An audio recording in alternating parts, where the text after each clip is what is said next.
दोन्ही गॅझेटियरबाबत सविस्तर माहिती द्या, ओबीसींचं नुकसान होऊ देऊ नका, असं वक्तव्य ओबीसी नेते बबनराव तायवाडे यांनी केलेलं आहे। काय नेमकं बबनराव तायवाडे म्हणतायत पाहूया।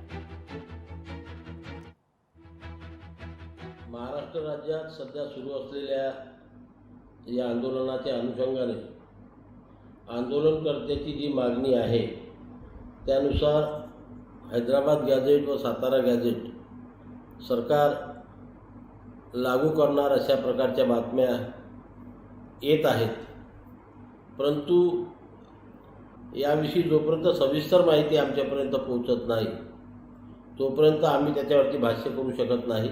जो ड्राफ्ट ते आंदोलनकर्त्यांना दाखवणार आहेत तोच ड्राफ्ट आम्हाला सुद्धा पाठवून आमची सुद्धा संमती सरकारने घ्यावी अशी आमची अपेक्षा आहे, जेणेकरून आम्हाला सुद्धा कळायला पाहिजे की त्याच्यामध्ये ज्या काही तरतुदी समावेश करण्यात येत आहेत त्यामुळे आमच्या ओबीसी समाजाचं कुठेही नुकसान होणार नाही।